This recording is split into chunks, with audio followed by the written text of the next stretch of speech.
What is power? At first glance, it seems like a simple question, yet the moment we begin to wrestle with it, we find ourselves slipping into an endless maze of contradictions. Is power the noble pursuit of justice, a shining torch carried by great leaders who seek to guide their people toward truth and prosperity? Or is it something far darker and unforgiving game of manipulation, deceit, and survival where the weak are devoured and the cunning thrive? For centuries, thinkers, rulers, and rebels alike have debated this question.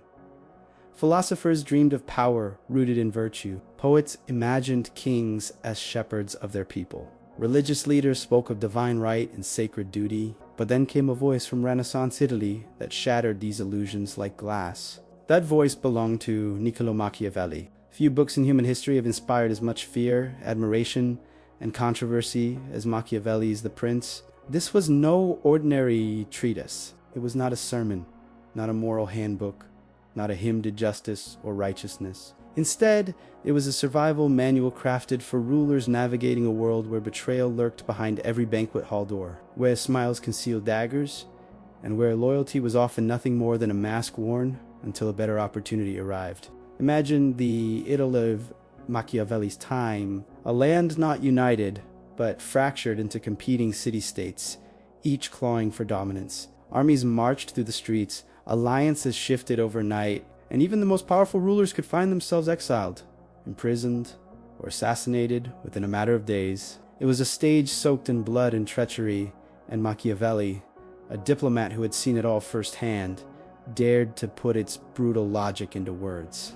To his critics, Machiavelli became a monster man who stripped politics of morality, who dared to whisper the unholy truth that rulers must sometimes lie, cheat, and kill to survive. They called him the teacher of evil, a corrupter of souls, a cynic who reduced the lofty art of leadership to little more than a chess game of fear and ambition. His name, even today, is a synonym for cunning, cruelty. But to his admirers, he was something else entirely. They saw in him not a demon, but a realist, a man who, unlike the dreamers and moralists, had the courage to describe the world as it truly is not as we wish it to be. For in Machiavelli's eyes, power was never about purity of heart. It was about results. And results, he insisted, demand strategies that most would rather keep hidden in the shadows. Yet within the slim pages of The Prince, one finds more than political advice. Hidden among its warnings and prescriptions are dark, psychological strategies, tactics that cut deeper than swords and armies. These are lessons in human nature itself, insights into fear, greed, loyalty, and betrayal. Lessons so sharp that they not only secure power, but also corrode the soul of whoever dares to wield them. And that brings us to the heart of this exploration. What are the most disturbing, the most ruthless, the most evil tactics Machiavelli concealed within this handbook of power? What secret tools of domination does he press into the hands of leaders, urging them to use them without mercy? In this video, we will uncover 5 of them, 5 chilling lessons from The Prince that reveal just how far rulers, past and present, might be willing to go in order to cling to control. But I must warn you, once these tactics are revealed, you cannot unsee them. They will haunt your perception. You will begin to notice them everywhere in the speeches of politicians, in the strategies of corporations, in the shifting loyalties of friends, even in the quiet power struggles of your own personal life. For Machiavelli was not merely writing about kings and princes, he was writing about people, about us. So sit back, take a deep breath, and prepare yourself. We are about to open the pages of The Prince not as students of morality, not as seekers of justice, but as apprentices of raw power. For in these pages, Machiavelli does not preach ideals. He whispers secrets, secrets many would prefer stay buried, secrets that, once heard, can never be forgotten. Machiavelli argued that a ruler does not need to be virtuous, he only needs to appear mercy, honesty, piety, and generosity.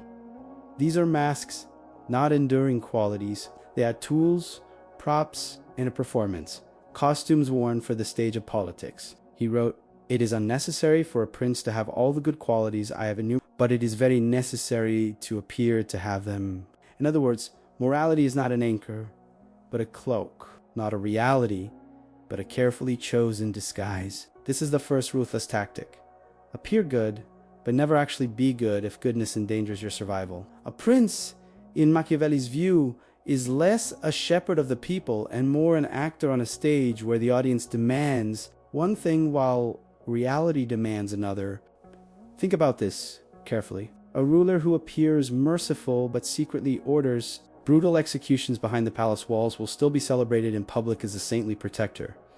The contradiction does not matter. What matters is the image. A leader who preaches honesty but hides layers of corruption beneath speeches and ceremonies maintains control, not through truth, but through the illusion of virtue. People want to believe.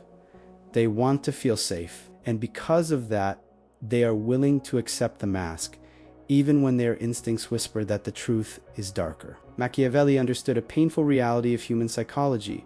Most people judge not by substance but by appearances. They are guided less by truth and more by perception. What the crowd sees, they believe. What they hear repeated often enough, they accept as reality. A single act of staged generosity, a ruler feeding the poor while cameras flash, can erase years of cruelty that remain hidden from sight. This idea is chilling because it suggests that society itself is built on theater. Power is not merely exercised, it is performed. Kings and presidents are not just leaders, they are actors playing roles designed to manipulate the emotions of their audience. And in this grand performance, the most dangerous actors are not those who stumble, but those who master the art of lying convincingly. The leader who can weep on command, who can smile with warmth while plotting betrayal, who can clothe himself in virtue while dripping in vice, that is the one who holds real, unshakable power. And history is full of such examples. Think of emperors who commissioned churches, temples, or monuments to demonstrate their piety, while funding them through conquest, enslavement, and bloodshed. Think of politicians who speak endlessly of freedom while secretly drafting laws that bind their citizens tighter than chains. Think of businessmen who donate to charity, not from compassion, but to purchase influence and polish their image. The mask of virtue has always been the strongest shield. Machiavelli's message is brutal but clear. The truth of your character matters less than the illusion of your character. In politics, it is not what you are that defines your fate, it is what people believe you are. Machiavelli famously declared, "It is much safer to be feared than loved." These words have echoed through centuries, unsettling and inspiring rulers alike. Why? Because they revealed the fragile nature of love in the world of power. Love, he warned, is fickle. It is soft, delicate, dependent on circumstances. Love is a bond that can be broken the very moment it becomes inconvenient. The very instant loyalty comes at a cost. But fear endures. Fear is not fragile. It is iron. Fear does not dissolve when fortune changes, when money dries up, when alliances shift. Fear grips the heart and holds it fast, regardless of circumstance. Love makes people want to follow you, but fear makes them unable to defy you. And so, the second ruthless tactic emerges: build authority, not on trust or affection, but on fear. Machiavelli's logic is harsh, yet disturbingly persuasive. A ruler who governs by love is like a sailor trusting the winds they may carry him far, but they can turn against him without warning. A ruler who governs by fear, however, commands like the tide itself, inescapable, inevitable, ever-present. Of course, Machiavelli was not foolish. He knew there was a difference between being feared and being hated. Hatred breeds rebellion. Hatred inspires conspiracies, daggers in the night, uprisings in the streets. No ruler can survive long if the people's hatred burns hotter than their fear. The art, therefore, lies in balance. To be feared enough to command respect, but not hated enough to provoke resistance. And this principle is not confined to the dusty pages of Renaissance politics. It lives on today, in forms both subtle and obvious. Dictators wield it openly, filling prisons and graveyards to remind their people of the cost of disobedience. Corporations use it quietly, reminding employees that jobs are scarce, that silence is safer than complaint. Even in the offices and boardrooms of modern life, bosses and managers sometimes govern not through inspiration, but through the unspoken tension of fear, the fear of being replaced, the fear of failure, the fear of punishment. Think of it. A single look of disapproval from a superior can carry more weight than a dozen words of praise. A single threat, veiled or explicit, can command obedience faster than months of goodwill. A little fear, carefully measured, can accomplish what love alone cannot. And this, perhaps, is the darkest truth in Machiavelli's work. Kindness may inspire loyalty, but fear guarantees it. Love may win hearts, but fear chains them. And in the ruthless game of survival, a chained heart is worth far more than a free one. To Machiavelli, politics was never a search for ultimate truth. It was a stage play, a theater of illusions where the strongest actors controlled the script. He understood that people are not governed by reality, but by what they believe reality to be. If a lie could preserve order, prevent rebellion, or secure a throne, then that lie was not simply useful, it became more valuable than the truth itself. This introduces the third tactic, master deception, not as a shameful vice, but as a weapon more potent than any sword. Human beings, Machiavelli argued, are not rational creatures. They are emotional, gullible, and endlessly swayed by appearances. They rarely search for the hidden motives behind the leader's actions. Instead, they cling to the image that comforts them. A ruler who understands this weakness holds the key to their loyalty. He compared rulers to foxes and lions.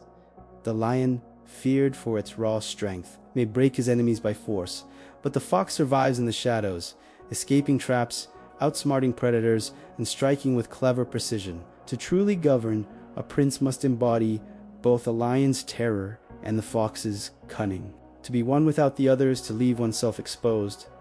The lion can be trapped, and the fox can be devoured, but together they form the perfect predator. Deception, however, carries a terrible cost. When rulers weave illusions without consequence, the very fabric of truth begins to unravel.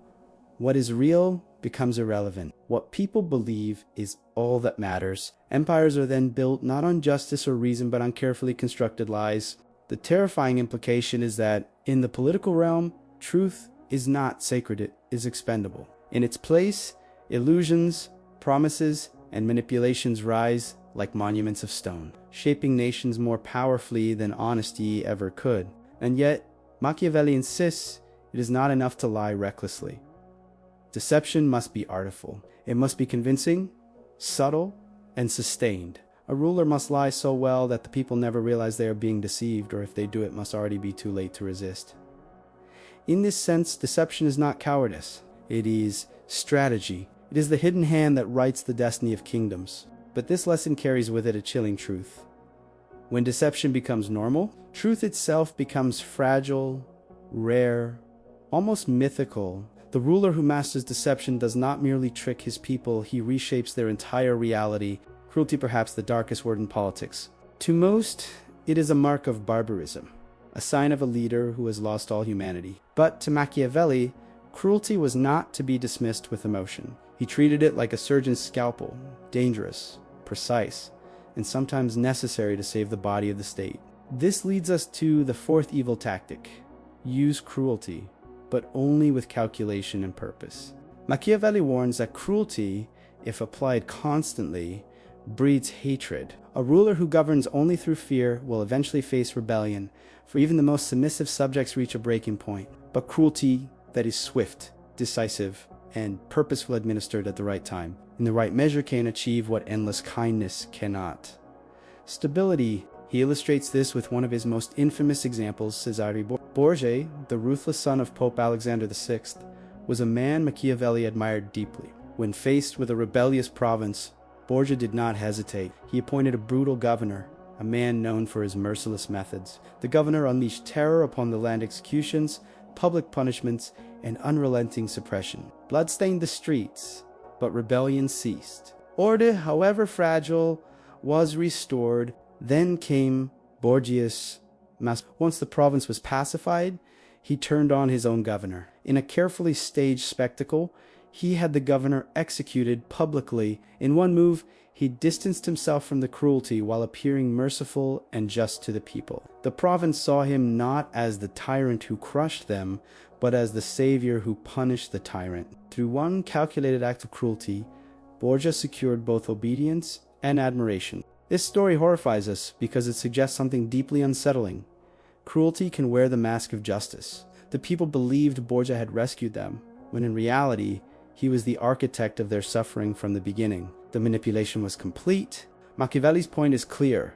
Cruelty, when used sparingly and intelligently, can can be more effective than endless acts of generosity. It can secure peace where kindness fails. It can terrify enemies into obedience while convincing subjects that justice has been served. The ruler, like a skilled physician, must know when to cut deep and when to heal, but the danger lies in the temptation to overuse this weapon. A ruler who grows addicted to cruelty loses control of it, and once cruelty becomes constant, fear turns into hatred. Hatred is deadly. For a while, fear makes people obey, hatred makes them rebel. Thus, cruelty must never be casual, it must always be strategic, a cold calculation, not a reckless impulse. And so, Machiavelli leaves us with a chilling paradox. Cruelty, in the hands of a genius, can create the illusion of mercy. Lies can appear as truths, and justice can be born from terror. To rule, then, is not simply to govern men's bodies, but to master their perceptions, bending both truth and morality until they serve the will of power. The fifth and final tactic that Machiavelli offers is perhaps the most unsettling, the most ruthless, and the most cynical of them all. Never, ever rely on loyalty. To Machiavelli, loyalty was not a bond written in stone, but a delicate thread that could be snapped in an instant. He warned rulers that alliances, promises, and friendships in politics are nothing more than fragile illusions. Words of loyalty, no matter how passionately spoken, are like smoke in the wind. They look solid for a moment, but vanish the second the air shifts. He argued that men, by nature, are selfish creatures. They are motivated not by gratitude, not by love, and not by loyalty, but by what they stand to gain. And when the scales of self-interest tip, when betrayal offers more reward than fidelity, even the most trusted ally will abandon his oath. A prince, therefore, must not be naive enough to expect eternal devotion. Instead, he must assume betrayal is inevitable and prepare accordingly. This leads us to the fifth and final evil tactic. Trust no one, prepare for betrayal at every turn. A ruler who builds his throne on the foundation of loyalty is already doomed. For loyalty is a currency that can be spent, sold, or stolen. Instead, Machiavelli advises that the wise ruler designs his systems of power in such a way that betrayal becomes costly and obedience becomes profitable. Make faithfulness a matter of self-preservation, not sentiment. Create an environment where those who betray you lose everything, and those who remain obedient gain more than they could elsewhere. In other words, it is not loyalty that keeps people faithful. It is people do not remain by your side because of who you are. They remain because of what you provide. And the moment that equation changes, so too will their allegiance. Look around in today's world, and you will see Machiavelli's lesson in action. In business, contracts bind people far more tightly than promises of friendship. In politics, alliances last only as long as the benefits flow both ways. Even in personal relationships, people sometimes remain not out of loyalty or love, but because leaving would cost them too much socially, financially, or emotionally. Loyalty, then, is not the glue we imagine it to be. It is often just the mask of convenience. And this is what makes Machiavelli's teaching so chilling. He strips away the illusions we desperately want to believe in, the illusion that loyalty is pure, that friendship is unshakable, that love alone can withstand the storms of ambition. He tells us instead, everything has a price. And if you are a ruler, you must know what that price is and make sure you can afford it. And so we circle back to the haunting question that has echoed through the centuries. Was Machiavelli himself evil? Was he simply honest about the evil that already rules the world? The Prince is not a book that plants corruption in the heart. It does not whisper temptations that were not already there. Rather, it functions like a mirror, reflecting back the corruption that has always lurked beneath the surface of power. Its pages do not invent darkness, they reveal it. These 5 tactics appearances, fear, deception, cruelty, and distrust, were not confined to Renaissance courts of Italy. They reverberate across history and pulse through our modern age. We hear them in the speeches of politicians who preach virtue but practice manipulation. We see them in corporate boardrooms where smiles hide daggers. We feel them even in the subtle games of our daily lives when people conceal their true intentions behind carefully chosen masks. And perhaps that is why Machiavelli still endures. He is not comforting, he is not flattering, and he does not tell us what we want to hear. Instead, he drags us by the hand to confront a disturbing truth. Power is rarely clean. The hands that clutch it are almost always stained, and the tighter that grip becomes, the more those stains spread. Machiavelli reminds us that those who cling to power the longest are often the ones most willing to embrace the shadows, to live in the gray spaces where morality bends and truth becomes negotiable. His lesson is not a call to cruelty, but a warning. If you wish to understand power, you must look at it without illusions. So the next time you hear a leader speak of morality, pause for a moment. When you witness an act of mercy, ask yourself, is it truly mercy, or is it strategy? When you feel the grip of fear tightening society's reins, consider, is this genuine necessity, or is it simply Machiavelli's mask at work once again? For in the end, the prince leaves us with one timeless, unsettling, unforgettable lesson. Power is never innocent. It is forged in ambition, sustained by manipulation, and protected by fear. And perhaps the greatest danger is not that rulers use Machiavelli's playbook, but that they always have and always will.